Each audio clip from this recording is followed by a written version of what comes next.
Felicidad es hacerte la sorda por la mañana. Desayunar una sonrisa. Es tener tu estilo. Esa reacción que hace que tu cuerpo se mueva. Felicidad se escribe con D de delicioso y con S de sabroso. Porque parte de la felicidad es disfrutar los sabores de la vida. Andanza, el aliado que te ayuda en tu tratamiento para el control de peso. Grupo San Pablo presenta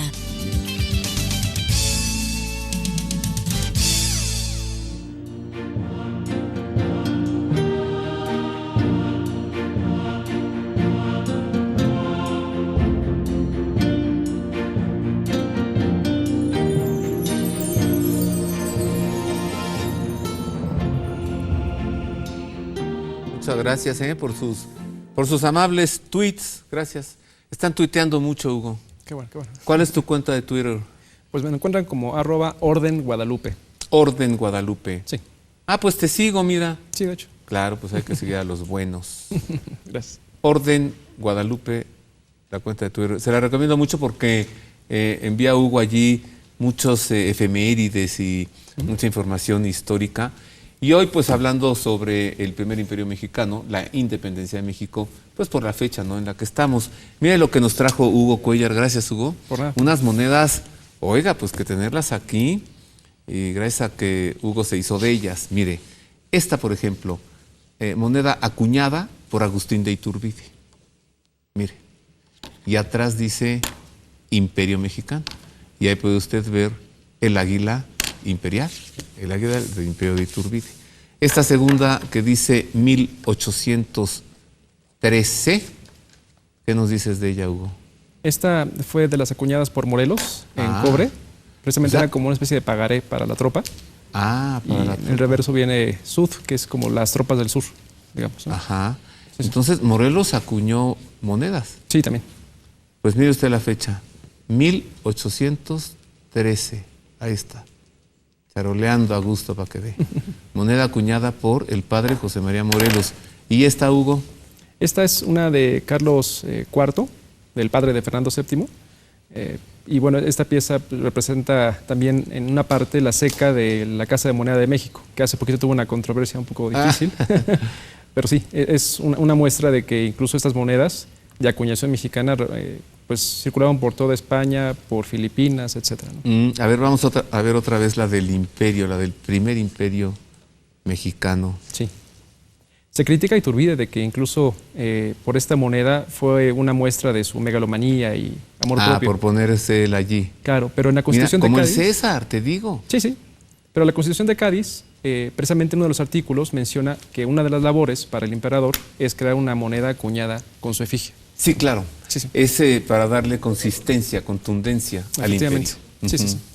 Bueno, revisamos la situación del primer imperio mexicano. Tenemos información para usted, mire, y luego vuelvo con Hugo para que nos comente.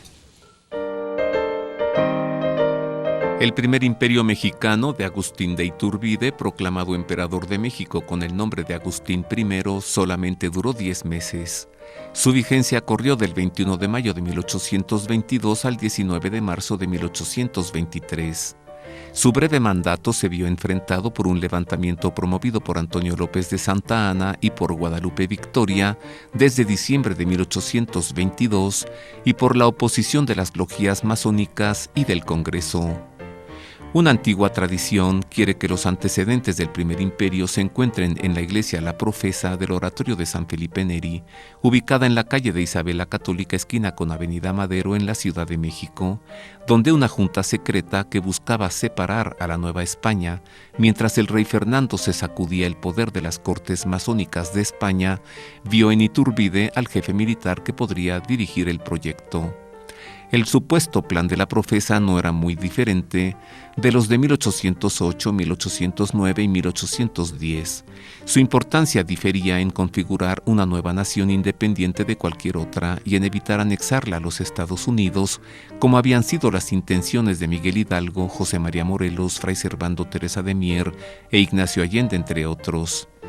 Agustín de Iturbide, de 37 años, deseoso de ver a su patria unida, fuerte y respetada, y dotado de probadas cualidades militares, veía la conveniencia de una monarquía católica moderada con el título de Imperio Mexicano que garantizara evitar la Constitución masónica de 1812.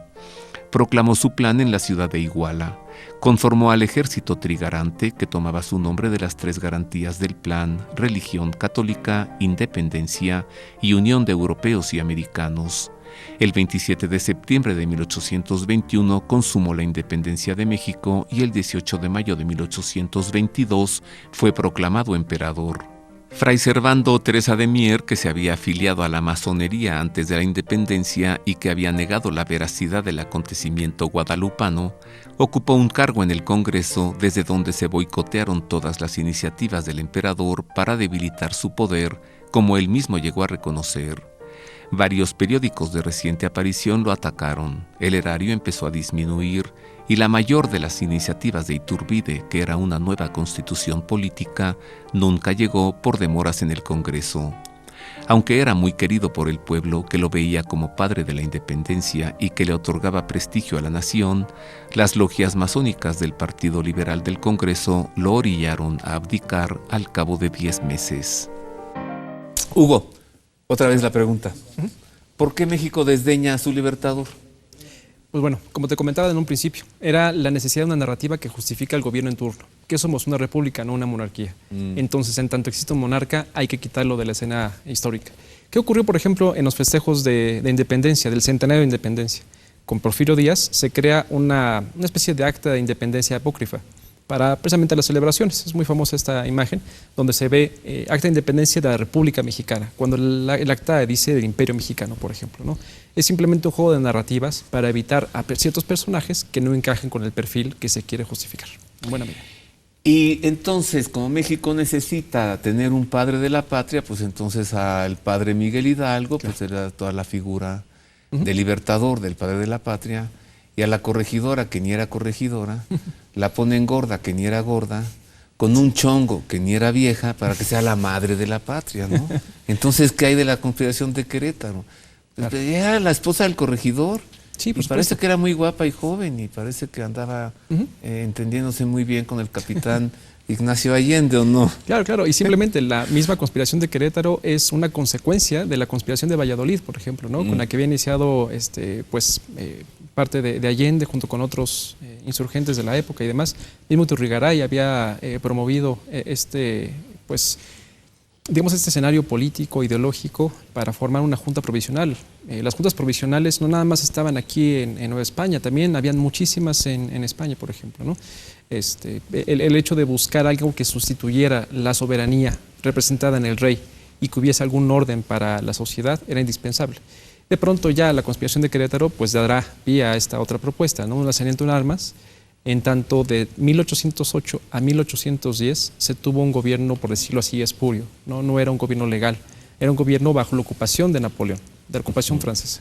Será hasta que llega Venegas que tendremos ya un virrey formalizado por las Cortes, ¿no? Que trataban de generar esta situación de legalidad para la corona española en la esencia del rey. Pero ya era demasiado tarde. La llegada del virrey ya había sido sin comunicación respecto a los conspiradores, y entonces se encamina la conspiración que ya dará pie a la insurgencia, ¿no? Ya nos descubrieron. Sí, Le manda una nota a Josefa Ortiz de Domínguez, que ella no era la corregidora, insisto.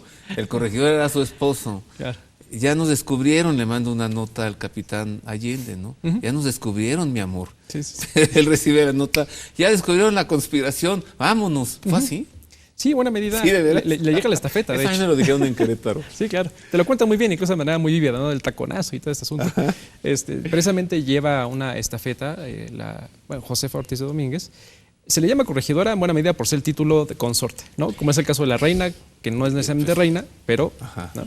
Es simplemente título consorte, y entonces ella, al recibir la estafeta, pues da el aviso al celador, ¿no? Le da el informe, le pasa papelito y ya se llega a los conspiradores.